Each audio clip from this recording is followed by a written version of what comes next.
Around the world, a quiet revolution is taking place. It's a revolution of places that seek beauty and community. One that is popular with many and is sensitive to local character. It's necessary too, because everywhere people are done with the types of places that appeared during the 20th century. Not everyone is applauding this change, however, as naysayers roll their eyes at the idea of harmony or beauty. But will they prevail? In this video, I'm taking you on a journey and will tell you the hopeful story of 6 developments proving that an alternative to ugly, lifeless places is possible. At the end, we're going one step further and look in other places around the world. And we'll see how this movement might just be unstoppable. So let's start our trip around the world and dive right in. Our journey begins on the north coast of Cornwall, England, just outside the seaside town of Newquay. Here, along the rugged coastline of southwest England, a new town is taking shape, Nansledan. Nansledan is an ambitious new development sitting on 540 acres of land owned by the Duchy of Cornwall, which is a private estate established in 1337 to provide income for the heir of the British throne. Nansledan is set to grow to a community with up to 4,000 homes, alongside a high street, workspaces and community facilities. It's a project that started in 2013. After a public consultation process led by the Prince's Foundation, a master plan emerged and construction started in 2014. The town is designed as a walkable, human-scale neighborhood with a blend of traditional Cornish aesthetics, combined with modern sustainability. Think colorful seaside-inspired facades, granite sills and slate roofs, locally sourced where possible. With this approach, Nansledan creates a strong sense of place, which is actually crucial when you want to create a pleasant environment to live in. So far, 800 homes have been completed, and it integrates affordable housing, currently at 30%, but with plans to bump it to 40%. With a mix of commercial and green spaces, and using low-carbon construction materials and techniques, Nansledan is not only environmentally friendly, but also economically sustainable. Overseen by lead architect Hugh Patter, and built out by firms such as C.G. Fry, it's already creating many more jobs, and much more value than other developments down the road. Staying in England, we come to beautiful Dorset to visit Poundbury besides Dorchester. Poundbury is an experimental but highly successful urban development, also initiated by King Charles III when he was the Prince of Wales. The project started in the 1990s and it was designed to create a true, walkable, mixed-use community with traditional English architecture, with a master plan by Leon Creer. Some very sad news. Leon Creer unfortunately passed away on June 17th. I had the honor of meeting him in person, and I will miss him dearly. Today, Poundbury is home to around 4,600 people, with a mix of private homes, affordable housing and businesses, all woven into a compact, walkable layout, increasingly rich in street trees. Instead of separating residential, commercial and industrial areas, it integrates them, placing shops, cafes and offices alongside houses and apartments. This design has led to Poundbury having as many businesses as households, and to the creation of a true sense of community, while reducing the reliance on cars. The town's streets are deliberately narrow and winding, and attractive green spaces are scattered throughout, giving it a rural village feel. It works as an investment as well. The land values are now 55% more than for comparable developments, according to research conducted by Knight Franks. Poundbury has also been a testing ground for sustainable living. It has energy-efficient buildings, uses local materials, and a combination of traditional building methods with the latest and greatest in insulation and energy efficiency. And it's nearly done. If you want to know more about Poundbury, check out this video that was published last year. Crossing the Atlantic Ocean, we arrive in lush Guatemala, where a truly unique project has redefined urban development. Overlooking the majestic volcanic landscape lies Cayalá, a project master planned by Leon Creer and designed by Estudio Urbano. This stunning, walkable development consists of shops, housing, a church and a hotel, all connected by pedestrian-friendly streets. It's an inspiring example of how even in developing countries it's possible to choose for a different model than the regular approach of high-rise towers drowning in parking lots. The family that owned the land on which the project is built faced a choice between a short-term option that would earn a quick buck or a long-term option that would create community, beauty for all and write history in the process, while being lucrative at the same time. They chose for the second option and worked together with Leon Creer and Estudio Urbano to create a pleasant new place open for the public, with pedestrian-friendly streets and local architecture, a first of its kind for new developments in Guatemala. The plan was bold. They started with public amenities and low-rise housing. Developers were cautious, but as its success became overwhelmingly clear, the project was rapidly finished and is now being expanded into new phases. Cayalá teaches us a valuable lesson. If this model of building beautiful communities is even possible in Guatemala, it can be done anywhere. We move north to Florida, where one of the most impactful urban developments of the US has been built, kickstarting a movement in the entire United States.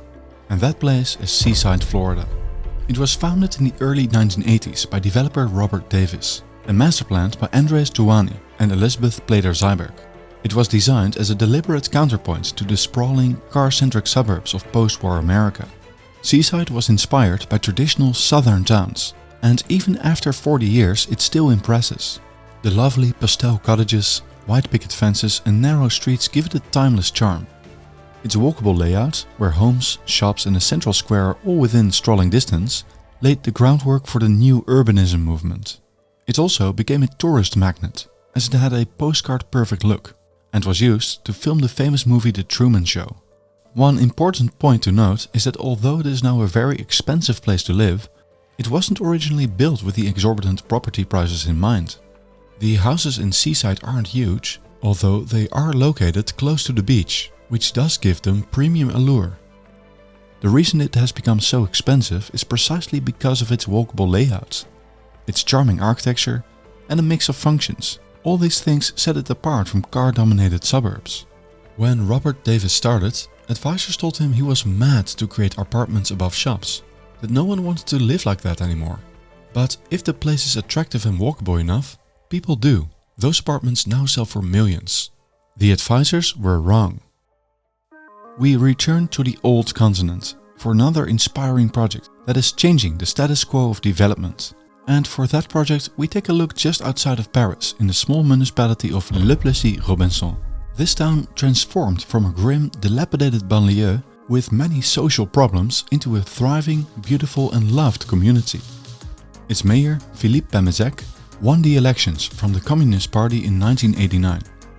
In France it's well known that the mayor who builds tends to lose re-elections. But not Philippe Pemezec, who was re-elected multiple times. Why? Well, he chose to build differently.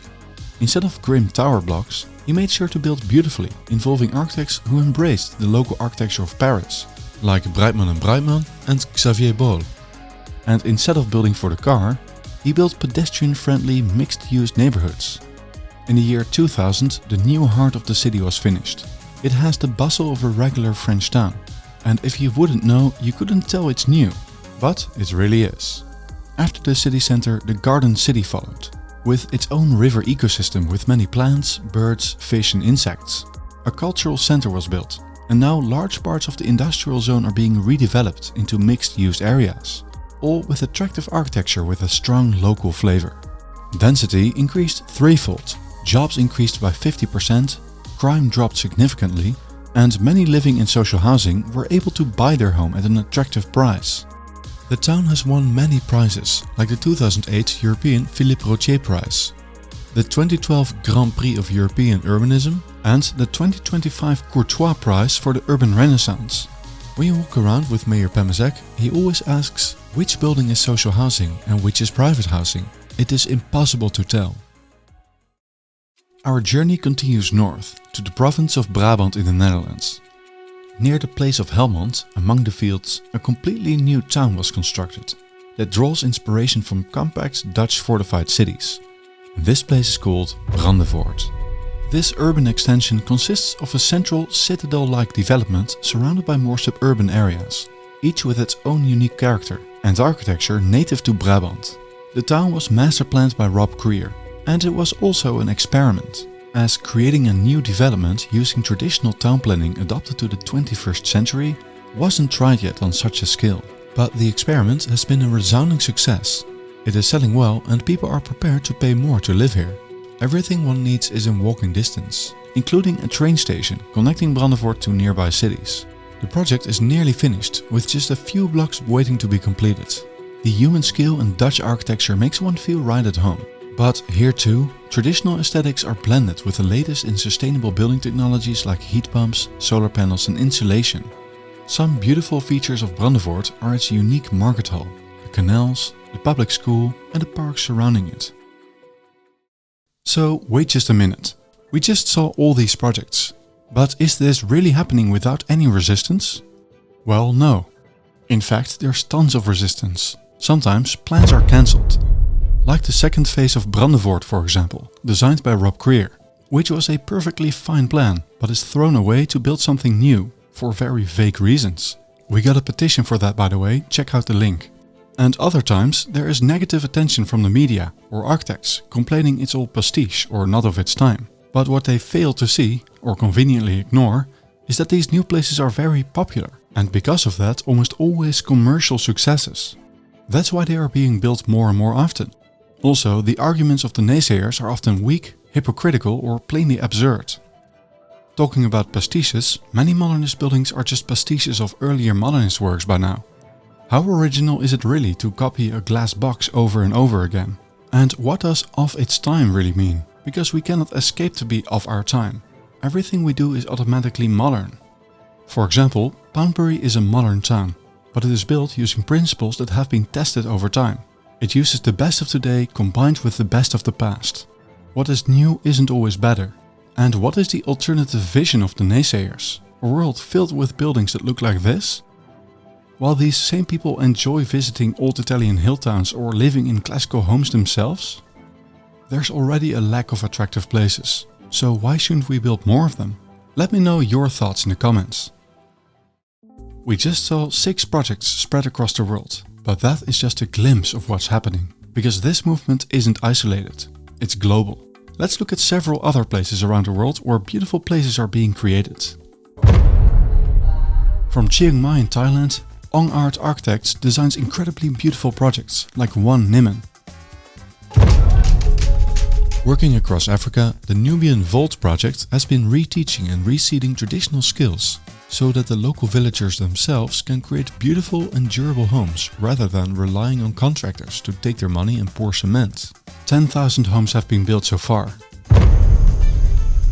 In Costa Rica, a stunning car-free walkable beach town is built, called Las Catalinas.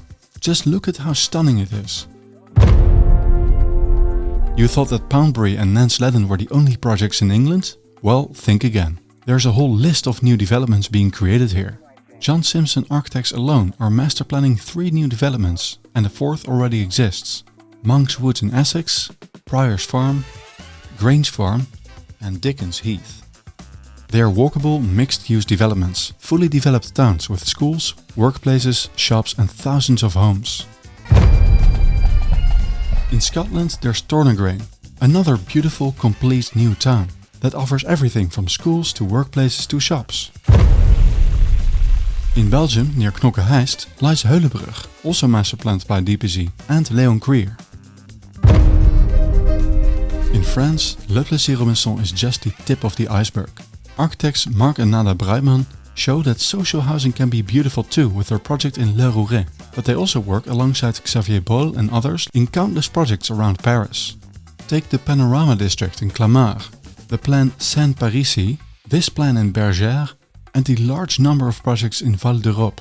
A new think tank led by Guy Courtois is further encouraging mayors to partake in this urban renaissance. In the United States, designer Lou Oliver is developing new walkable places like Trilith near Atlanta. Near Seaside, there's now Alys Beach and Rosemary Beach, both stunning walkable places. And we didn't even talk about Celebration yet. Other new plans are in the making too, like Hero Village near New York for example, and California Forever. So is this urban renaissance breaking through?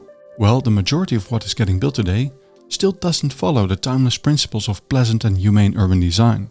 But the direction in which the world is moving is clear. And I do believe that this revolution is unstoppable. A new era is starting, and it's about time. How do we bring this in practice? Well, with Smart Design Codes for example. British design practice, town builder and think tank Create Streets shows the way with their codes, which are supported by visual preference studies to show what is provably popular. But we need far more people who understand the urban problems we face and who understand the solutions. And you can be part of this too, if you've always wanted to learn more about the urban design principles that shape these beautiful places, but you don't know where to start, or if doing a full academic study is out of reach, we created something for you. The Aesthetic City Academy. It's a 4-module masterclass that dives into all the topics you always wanted to know more about, and what most schools won't teach anymore. It's fully online, on demand, affordable and for all levels. We made it super intuitive and beautiful, with stunning animations, footage from around the world and clear language without jargon. If you like my videos, you'll love this. Use code ACADEMY10 to get 10% off. Find the link in the description. And we're gonna close enrollment soon, so don't miss it. The urban renaissance has just only begun, but it's already showing us a different way forward. And that way might just be unstoppable. Share this video with people who need to see it. Thank you so much for watching and see you in the next video.